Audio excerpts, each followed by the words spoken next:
Then there are a couple of realizations that are very important.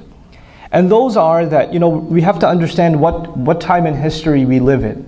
If I was giving this talk 50 years ago, maybe my content would have been different, based on the reality around us. And even though I'm not going to give you a comprehensive kind of social analysis of where Muslims stand, I do want to share some things with you. We are living in a time where there are so many different efforts, and there are so many different movements, and there are so many different labels, all under this big thing we call Islam.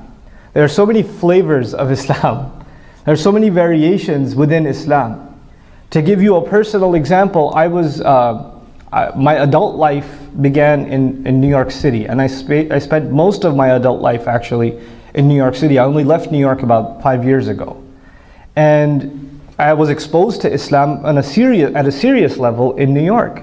And depending on which masjid you go to, you'll get a different brand of Islam, completely different from the other. And you get exposed to very different ways of thinking about Islam. I'm not here to label groups or ideologies.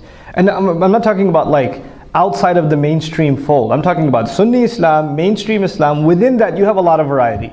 You have a lot of variations. And as a young person, I was like a teen, you get very impressionable. So you get exposed to one and you're like, this must be the right one.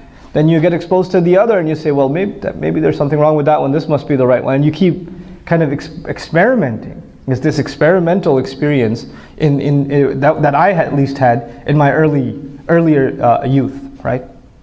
But at the end of it all, one thing became obvious. One thing became very clear to me. Islam and the struggle for Islam is not one thing. And it will never be owned by one group. It can't be. That time is over. That was the time of the Prophet ﷺ. Islam was one thing. It was one people. They had exactly the same understanding on every issue. And they represented Islam, and if there was a difference of opinion, they could take it back directly to the Prophet ﷺ, and he could answer them for them immediately in the flesh. We have the Quran and we have the Sunnah, yes. But have there been differences of interpretation of the Quran and the Sunnah? Yes. Are there going to be intellectual, legitimate differences of opinion among us? Yes. Are there going to be different varieties of Muslims? Absolutely. Now there's two attitudes we can take. One of the attitudes is the one that I'm holding on to is correct, and everybody else, not only are they wrong, they are deviant, corrupt, heading into the hellfire, stay away from them if you know what's good for you, etc., etc., etc. That's one attitude. And I've seen that attitude. I'm from New York after all. I've seen that attitude. Don't go there, they'll send you to hell. Don't listen to them, their Islam's corrupt. And the other, we have the right Islam.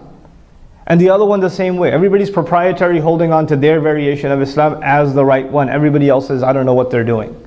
But actually, at the end of the day, the more you mature in your knowledge of Islam, you realize that the struggle for Islam, the work for Islam, is not going to be owned by one group, one community, one individual, one school of thought. It's not going to happen. It's just not going to happen. That's not practically possible.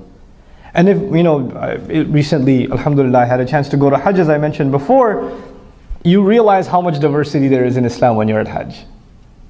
How widely different Muslims can be.